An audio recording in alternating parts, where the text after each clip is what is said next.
Hola, ¿qué tal amigos? Estamos en nuestro plan de estudio, leyendo la Biblia en orden cronológico en un año.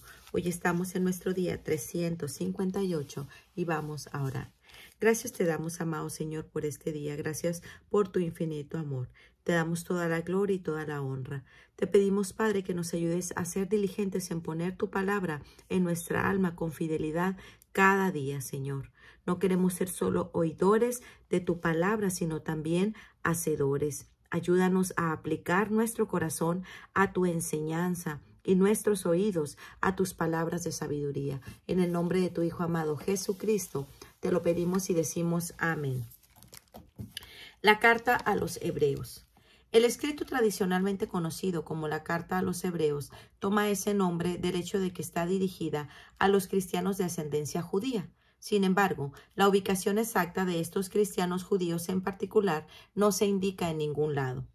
Si bien muchos han atribuido el escrito a Pablo, hay motivos para creer que puede haber sido redactado entre los años 65 y 70 después de Cristo, un tiempo después de la muerte de Pablo, pero antes de la destrucción del templo, cuando Jerusalén fue saqueada. Una indicación de que el escrito pudo haberse hecho después de la muerte de Pablo es una referencia a la liberación de Timoteo. Ni en el registro histórico ni en ninguna de las cartas de Pablo hay alguna indicación de que Timoteo fuera encarcelado. Es bastante posible que si Timoteo había viajado a Roma para estar con Pablo, como éste le había pedido que lo hiciera, Timoteo mismo haya sido encarcelado en esa época o poco después. Con la autoría de Pablo puesta en duda, no queda claro quién podía haber sido el escritor. Algunos creen que es Lucas, mientras otros creen que pudo haber sido el colega de Pablo, Bernabé, o tal vez Apolo. Quienquiera que fuera, la carta revela que el autor conoce personalmente a aquellos a los que les está escribiendo y está familiarizado con la persecución que están soportando. Evidentemente, teniendo ese sufrimiento en mente y consciente de que muchos de los cristianos judíos son instados a regresar al judaísmo, el escritor establece una tremenda defensa de la fe cristiana. Tomando de un modo enérgico de un contexto judío al exhortar a la fe continua en Jesús como el Cristo. Pasando lógica y sistemáticamente de un argumento a otro, el escritor demuestra la superioridad de Cristo sobre todo lo que se sostiene que es importante para la religión judía. Los profetas, los ángeles, Moisés, Josué, el sacerdocio levítico, el pacto y los sacrificios. En la mitad de su carta, el escritor presenta un argumento particularmente profundo sobre el carácter de un sumo sacerdote llamado Melquisedec, a quien Abraham le había dado una ofrenda. Previniendo que algunos de sus lectores podrían no comprender su razonamiento respecto de la superioridad de Cristo, el escritor hace un paréntesis para decirles a sus lectores que necesitan ser más maduros en su comprensión espiritual. Finalmente, el escritor enumera a un grupo de personas fieles a Dios como ejemplos de paciencia y constancia. Exhorta a sus lectores a imitar las vidas fieles de esos hombres y mujeres. Al comienzo de la carta se declara la majestad de Cristo con belleza y con poder. La majestad de Cristo. Dios habla a través de Cristo. Dios, habiendo hablado muchas veces y de muchas maneras en otro tiempo a los padres de los profetas, en estos postreros días nos ha hablado por el Hijo, a quien constituyó heredero de todo, y por quien asimismo hizo el universo, el cual, siendo el resplandor de su gloria y la imagen misma de su sustancia, y quien sustenta todas las cosas con la palabra de su poder, habiendo efectuado la purificación de nuestros pecados por medio de sí mismo, se sentó a la diestra de la majestad en las alturas. Cristo es superior a los ángeles, hecho tanto superior a los ángeles, cuanto más excelente nombre que ellos, porque ¿a cuál de los ángeles dijo Dios jamás, mi hijo eres tú, yo te he engendrado hoy? Y otra vez, yo seré el padre, él me será a mi hijo. Y otra vez, cuando introduce el primogénito en el mundo, dice, adórenle todos los ángeles de Dios. Ciertamente, de los ángeles dice, que él hace a sus ángeles espíritus y a sus ministros llama de fuego. Mas del Hijo dice, Tu trono, oh Dios, por el siglo de los siglos. Cetro de equidad es el cetro de tu reino. Has llamado a la justicia y has aborrecido la maldad, por lo cual te ungió Dios, el Dios tuyo, con óleo de alegría, más que a tus compañeros. Y tú, oh Señor, el príncipe, fundaste la tierra, y los cielos son obras de tus manos. Ellos perecerán, mas tú permaneces, y todos ellos se envejecerán como una vestidura, y como un vestido los envolverás y serán mudados. Pero tú eres el mismo, y tus años no acabarán. Pues, ¿a cuál de los ángeles dijo Dios jamás: siéntate a mi diestra hasta que ponga a tus enemigos por estrado a tus pies? ¿No son todos los espíritus ministradores enviados para servicio a favor de los que serán herederos de la salvación? Advertencia contra el rechazo. Por tanto, es necesario que con más diligencia atendamos a las cosas que hemos oído, no sea que nos deslicemos. Porque si la palabra dicha por medio de los ángeles fue firme, y toda transgresión y desobediencia recibió justa retribución, ¿cómo escaparemos nosotros si descuidamos una salvación tan grande? La cual, habiendo sido anunciada primeramente por el Señor, nos fue confirmada por los que oyeron, testificando Dios juntamente con ellos, con señales y prodigios y diversos milagros y repartimientos del Espíritu Santo, según su voluntad. Todas las cosas están sujetas a Cristo, porque no sujetó a los ángeles el mundo venidero, acerca del cual estamos hablando. Pero alguien testificó en cierto lugar diciendo: ¿qué es el hombre para que te acuerdes de él? ¿O el hijo del hombre para que lo visites? Le hiciste un poco menor que los ángeles, le coronaste de gloria y de honra, y le pusiste sobre las obras de tus manos. Todo lo sujetaste bajo sus pies. Porque en cuanto le sujetó todas las cosas, nada dejó que no sea sujeto a él. La muerte de Cristo muestra gracia, pero todavía no vemos que todas las cosas le sean sujetas, pero vemos a aquel que fue hecho un poco menor que los ángeles, a Jesús, coronado de gloria y de honra a causa del padecimiento de la muerte, para que por la gracia de Dios gustase la muerte por todos. Porque convenía a aquel por cuya causa son todas las cosas y por quien todas las cosas subsisten, que habiendo de llevar muchos hijos a la gloria, perfeccionase por aflicciones al autor de la salvación de ellos. Porque el que santifica y los que son santificados de uno son todos, por lo cual no se avergüenza de llamarles hermanos, diciendo: anunciaré a mis hermanos tu nombre, en medio de la congregación te alabaré. Y otra vez yo confiaré en él. Y de nuevo, he aquí yo y los hijos que Dios me dio. La humanidad de Cristo da esperanza. Así que por cuanto los hijos participaron de carne y sangre, él también participó de lo mismo, para destruir por medio de la muerte al que tenía el imperio de la muerte, esto es, el diablo, y librar a todos los que por temor de la muerte estaban durante toda la vida sujetos a servidumbre. Porque ciertamente no socorrió a los ángeles, sino que socorrió a la descendencia de Abraham, por lo cual debía ser en todo semejante a sus hermanos, para venir a ser misericordioso y fiel sumo sacerdote en lo que a Dios se refiere, para expiar los pecados del pueblo, pues en cuanto él mismo padeció siendo tentado, es poderoso para socorrer a los que son tentados. Cristo es superior a Moisés. Jesús es superior a Moisés. Por tanto, hermanos santos, participantes del llamamiento celestial, considerar al apóstol y sumo sacerdote de nuestra profesión, Cristo Jesús, el cual es fiel al que le constituyó, como también lo fue Moisés en toda la casa de Dios. Porque de tanto mayor gloria que Moisés es estimado digno cuanto mayor honra que la casa que él, el que la hizo. Porque toda casa es hecha por alguno, pero el que hizo todas las cosas es Dios. Y Moisés, a la verdad, fue fiel en toda casa de Dios como siervo, para testimonio de lo que se iba a decir. Pero Cristo, como hijo sobre su casa, la cual casa somos nosotros, si retenemos firme hasta el fin la confianza y el gloriarnos en la esperanza.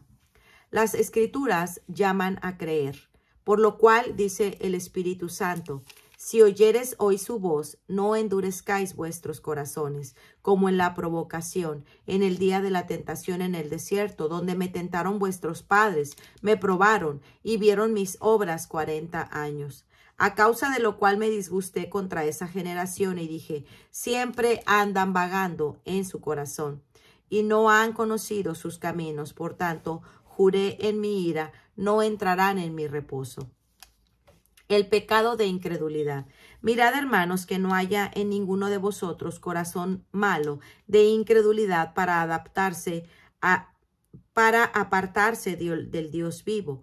Antes, exhortaos los unos a los otros cada día, entre tanto que se dice, hoy, para que alguno de vosotros se endurezca por el engaño del pecado, porque somos hechos participantes de Cristo con tal que retengamos firme hasta el fin nuestra confianza del principio, entre tanto que se dice, si oyeres hoy su voz, no endurezcáis vuestros corazones como en la provocación.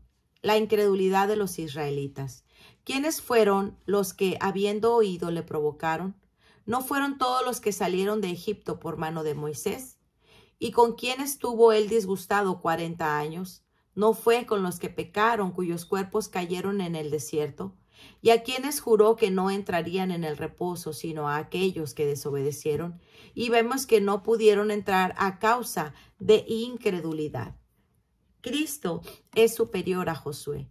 El descanso prometido para los fieles. Temamos, pues, no sea que permaneciendo aún la promesa de entrar en su reposo, alguno de vosotros parezca no haberlo alcanzado, porque también a nosotros se nos ha anunciado la buena nueva como a ellos, pero no les aprovechó el oír la palabra, por no ir acompañada de fe en los que la oyeron.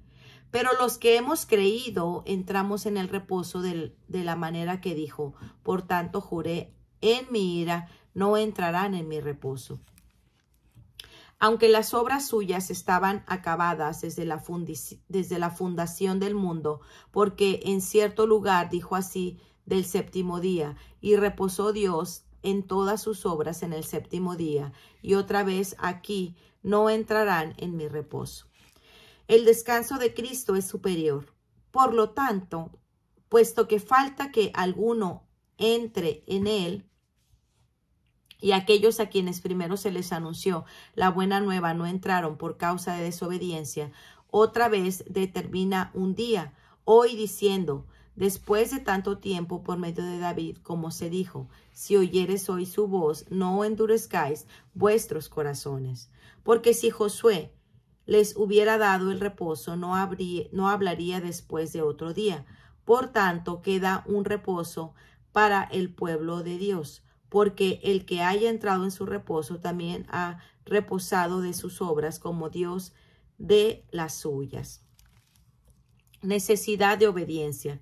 Procuremos pues entrar en aquel reposo para que ninguno caiga en semejante ejemplo de desobediencia, porque la palabra de Dios es viva y eficaz y más cortante que toda espada de dos filos y penetra hasta partir el alma y el espíritu, las coyunturas, los tuétanos, y discierne los pensamientos y las intenciones del corazón. Y no hay cosa creada que no sea manifiesta en su presencia. Antes bien, todas las cosas están desnudas y abiertas a los ojos de aquel a quien tenemos que dar cuentas. Jesús como sumo sacerdote. Jesús da acceso a Dios. Por lo tanto, teniendo un gran sumo sacerdote que traspasó los cielos, Jesús, el Hijo de Dios, retengamos nuestra profesión, porque no tenemos un sumo sacerdote que no pueda compadecerse de nuestras debilidades, sino que uno que fue tentado en todo segundo nuestra semejanza, pero sin pecado. Acerquémonos pues confiadamente al trono de la gracia para alcanzar misericordia y hallar gracia en el oportuno socorro. Los sumos sacerdotes interceden, porque todo sumo sacerdote tomado de entre los hombres es constituido a favor de los hombres en lo que a Dios se refiere, para que presente ofrendas para que presente ofrendas y sacrificios por los pecados, para que se muestre paciente con los ignorantes y extraviados, puesto que él también está rodeado de debilidad y por causa de ella debe ofrecer por los pecados tanto para sí como también para el pueblo. Jesús es un sumo sacerdote especial, y nadie toma para sí esta honra sino aquel que es llamado por Dios, como lo fueron Aarón. Así tampoco Cristo se glorificó a sí mismo haciéndose sumo sacerdote, sino que él dijo: Tú eres mi hijo, yo te he engendrado hoy. Y así también dice en otro lugar: Tú eres sacerdote para siempre, según el orden de Melquisedec.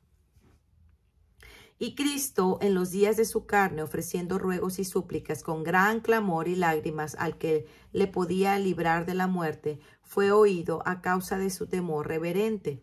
Aunque era hijo, por lo que padeció, aprendió la obediencia, y habiendo sido perfeccionado, vino a ser autor de eterna salvación para todos los que le obedecen. Y fue declarado por Dios sumo sacerdote según el orden de Melquisedec. Pensamientos entre paréntesis respecto de los lectores. La explicación es difícil. Acerca de esto tenemos mucho que decir y difícil de explicar, por cuanto os habéis hecho tardos para oír. Porque debiendo ser ya maestros después de tanto tiempo, tenéis necesidad de que se os vuelva a enseñar cuáles son los primeros rudimentos de la palabra de Dios, y habéis llegado a ser tales como tenéis necesidad de leche y no de alimento sólido. Y todo aquel que participa de la leche es inexperto en la palabra de justicia, porque es niño. Pero el alimento sólido es para los que han alcanzado la madurez, para los que por el uso tienen los sentimientos ejercitados en el discernimiento del bien y del mal. Necesidad de madurar. Por tanto, dejando ya los rudimentos de la doctrina de Cristo, vamos adelante a la perfección, no echando otra vez el fundamento del arrepentimiento, de obras muertas, de la fe en Dios, de la doctrina del bautismo, de la imposición de manos, de la resurrección de los muertos y del juicio eterno. Y todo esto haremos si Dios en verdad lo permite. Advertencia en contra de descarriarse, porque es importante que los que una vez fueron iluminados y gustaron del don celestial y fueron hechos partícipes del Espíritu Santo, y asimismo gustaron de la buena palabra de Dios y de los poderes del siglo venidero, y recayeron, sean otra vez renovados para arrepentimiento, crucificados de nuevo para sí mismo al Hijo de Dios, y para exponiéndolos a vituperio, porque la tierra que bebe la lluvia que muchas veces cae sobre ella y produce hierba provechosa a aquellos por los cuales es labrada, recibe la bendición de Dios, pero la que produce espinos y abrojos es reprobada, está próxima a ser maldecida, y su fin es el de ser quemada. Confianza en la fe continua. Pero en cuanto a vosotros, oh amados, estamos persuadidos de cosas mejores y que pertenecen a la salvación, aunque hablamos así, porque Dios no es injusto para olvidar vuestra obra y el trabajo de amor que habéis mostrado hacia su nombre, habiendo servido a los santos y sirviéndoles aún.